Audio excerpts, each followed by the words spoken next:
Informasi baru terkait pengumpulan dokumen ataupun pemenuhan dokumen uji kompetensi IPS topik UBT umum sektor perikanan tahun 2024 sudah diumumkan kemarin tanggal 22. Tepatnya tanggal 22 April 2024 sudah diumumkan, namun masih ada beberapa teman-teman yang belum paham terkait pengumuman tersebut. Nah, di sini saya akan memberikan sedikit informasi terkait dokumen apa saja yang harus diupload ataupun harus dilengkapi oleh teman-teman yang sudah lolos ujian IPS topik di tahap pertama ujian perikanan.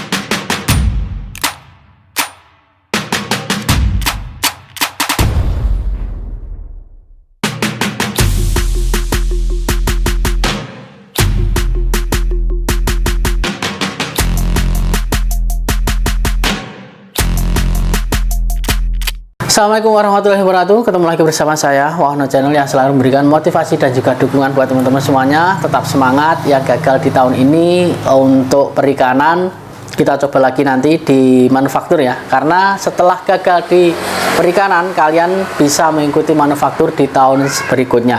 Tapi kalau di tahun ini tidak bisa. Nah, di sini ada informasi terkait pemenuhan dokumen ujian kompetensi buat teman-teman yang belum paham. Di sini akan saya terangkan. Yang sudah paham, monggo silahkan komen di bawah. Jika nanti informasi saya ini kurang lengkap, silahkan dilengkapi di bawah di kolom komentar. Pemenuhan dokumen uji kompetensi bersifat tidak wajib. Nah, di sini sudah ada garis bawah, tidak wajib, bersifat tidak wajib, dan hanya berlaku ataupun diberlakukan bagi peserta yang sudah lolos tahap pertama ataupun ujian pertama. Jadi 4.640 peserta yang sudah lolos kemarin memiliki minimal salah satu dokumen kompetensi di bidang perikanan ya, memiliki salah satu.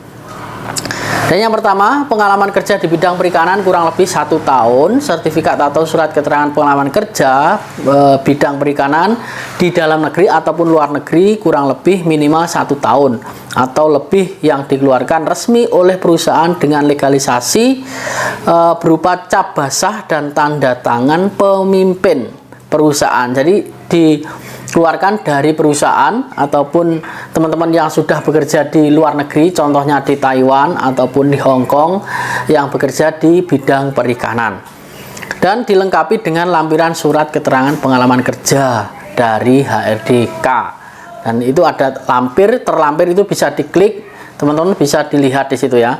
Selanjutnya, sertifikat pengalaman kerja di bidang perikanan dari situs IPS GoKR bagi pekerja migran Indonesia yang telah bekerja di Korea. Nah, ini teman-teman bisa mendapatkan sertifikat yang saat teman-teman bekerja di Korea di perikanan kurang dari 3 tahun dan ikut ujian umum, itu bisa jika mempunyai sertifikat ini bisa dilampirkan ataupun memenuhi dokumennya.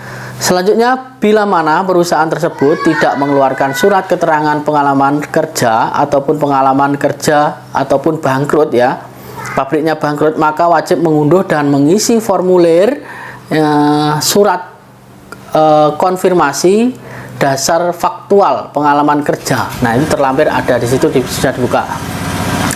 Formulir tersebut diunduh dan diisi sesuai pengalaman kerja yang sebenarnya dan wajib dilengkapi kontrak kerja asal C ya, catatan visa kerja dan imigrasi, serta dilampirkan selain KTP ya, selain KTP atau paspor penjamin dan nomor telepon penjamin. Nah, itu bisa dilampirkan.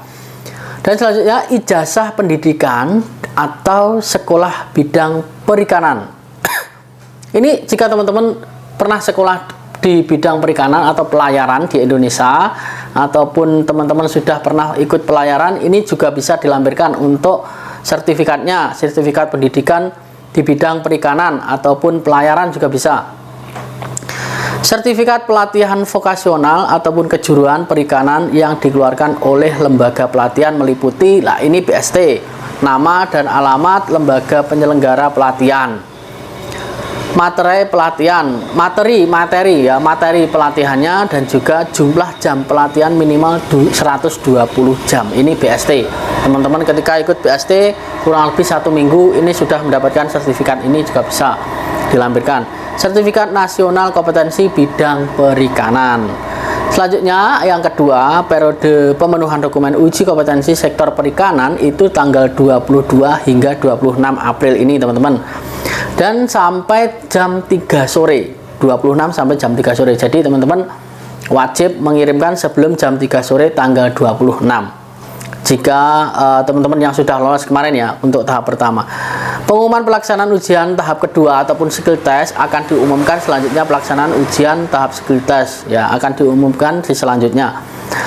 Metode pemenuhan dokumen kompetensi itu sudah diberikan di bawah, nanti bisa dicek di pengumuman websitenya, itu dicek di Cisco P2MI ataupun akun Cisco teman-teman masing-masing. Jadi tidak punya teman ya, harus punyanya sendiri, tidak bisa untuk buat teman. Jika dalam pemenuhan dokumen uji kompetensi sektor perikanan masih ditemukan kendala, maka silahkan mengirimkan email. Jika teman-teman ada masalah saat pengiriman, itu bisa kirim email di sendingkorea.co@gmail.com ya. Itu bisa dilihat nih, di sini akan saya tulis untuk sending Korea ya, sending Korea gmail.com dengan subjek pemenuhan dokumen skill test perikanan 2024. Nama, contoh, ini ada contohnya, contoh pemenuhan dokumen skill test perikanan Gozali. Nah ini ada namanya ya, nama peserta. Nah, Gozali seperti itu. Lampirkan juga data tanggal lahir dan juga scan nomor ujian. Nah itu scan nomor ujiannya untuk laporan ke emailnya ya teman-teman. Selanjutnya yang nomor 5, pengumuman mengenai jadwal pelaksanaan ujian tahap 2 ataupun skill test itu ya, dan di kompetensi menunggu pengumuman lebih lanjut. Jadi kita nunggu untuk pengumuman lebih lanjut. Nah di situ ada yang di bawah itu bisa bisa dilihat di sini. Contoh scan dokumennya, dilihat juga formulir ujian kompetensinya, itu juga dilihat juknis pemenuhannya ataupun caranya ya, cara untuk mengupload itu sudah diberitahu. Jadi teman-teman lihat untuk warna biru ya, tulisan warna biru ini diklik ataupun di download juga bisa. Surat keterangan pengalaman kerja dan formulir surat konfirmasi dasar faktual pengalaman kerja, ini contoh-contohnya ya. Petunjuk teknis pengisian formulir uji kompetensi juga ada. Ini bisa dilihat semuanya. Jadi teman-teman, ini sifatnya tidak wajib, namun harus salah satu dilampirkan. Contohnya BST seperti itu. Jika teman-teman tidak punya pengalaman kerja di bidang perikanan juga tidak apa-apa. Ini hanya sifatnya tidak wajib, hanya BST saja yang bisa ditampilkan juga nggak apa-apa. Jadi teman-teman bisa dibaca lebih lanjut untuk pengumumannya. Mungkin itu saja yang bisa sampaikan. Semoga bermanfaat. Sampai ketemu lagi di video selanjutnya. Salam, kegagalan adalah kunci dari keberhasilan. Annyeonghaseyo.